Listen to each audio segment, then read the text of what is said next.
the good old N64. You know, to me, the N64 has always been known to me as the ultimate party console. And what games are good for parties? Racing games. Alright, before we start, let's clarify some ground rules. Yay, rules! This is not to showcase the best of the best. These are just my personal favorite racing games on the N64.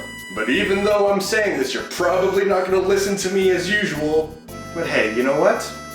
I'm cool with that. Top 5 N64 racing games.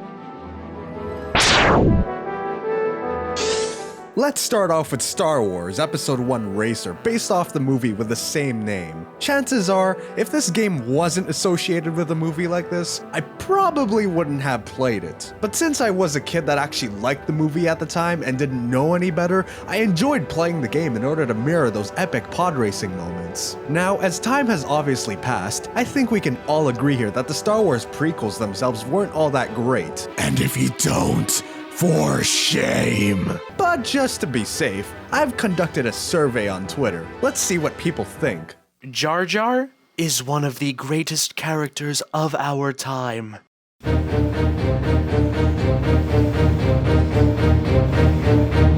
Meh, I'd say that's a fair assessment. But hey, if you really did like the movie, you can hear your favorite characters recite the same wacky lines as they did on the big screen. Mind tricks don't work on me. Only money. I am betting heavily on Sebulba. He always wins. Jeez, did I really like this movie? Now, I can admit it's not even close to being the best racing game that I've played. But hey, it was fun at the time of its release, and it's still fun to play today, in fact.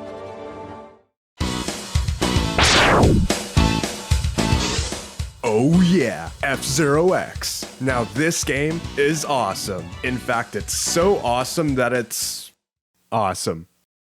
If you want to hear more poetry from Zurachi, phone 1-800-I-don't-know-what-I'm-doing.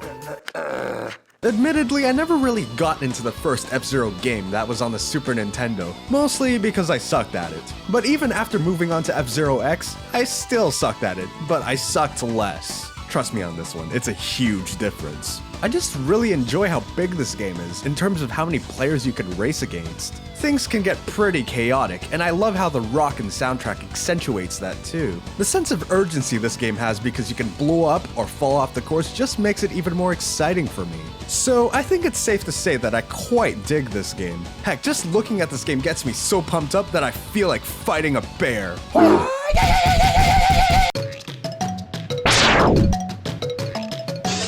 Diddy Kong Racing is one of the most fun racing games that I've played. It seems like your standard old kart racer at first glance, but you can also use hovercrafts and planes. It really makes for a much deeper experience if you put it alongside any other racing game on the system. Another thing that really makes this game stand out to me is that it has a story mode, which is filled with all kinds of fun challenges and boss races. Diddy Kong Racing doesn't really give you much room to hate it, well, except that you have all these levels that you need to unlock first. It kind of weakens the initial out-of-the-box experience, especially if you only intend to play this game for its multiplayer aspect. Either way, this game has definitely stood the test of time, and is still the go-to racing game to play with friends whenever I feel like dusting off the old 64. Oh yeah, I am having so much fun with my friends. Right guys? Right? Who am I kidding?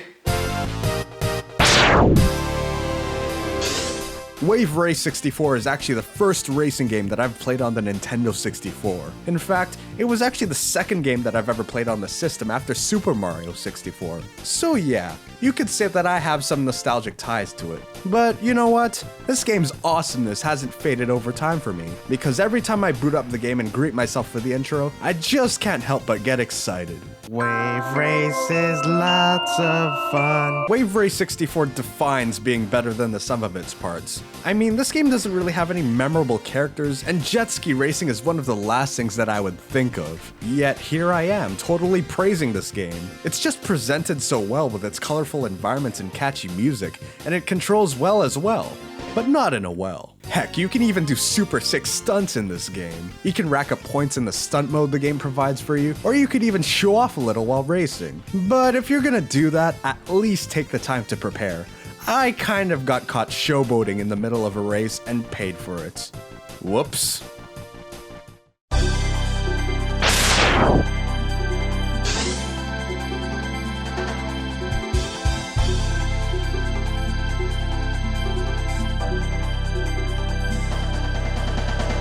For me at least, this game is undeniably on top. Mario Kart 64 is always the first game I think of whenever I hear of the Mario Kart franchise. I know it started on the Super Nintendo, but this is where I ultimately first fell in love with the series. Sure, the gameplay has advanced supremely as Mario Kart has evolved over time, but I don't think any other Mario Kart has quite matched up to the atmosphere this one brings. It could be nostalgia to me, but who knows really. This game just feels more gratifying to play. It has so many invigorating moments, like the indescribable atmosphere that Toad's Turnpike brings.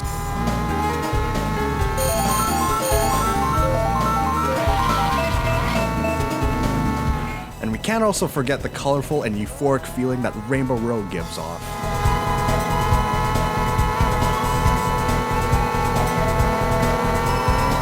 To put it simply, this game is just plain awesome to play. Even in present time, I find myself really getting into it. Oh my god, it's so close, so close, so close! In your face, Peach! In your face!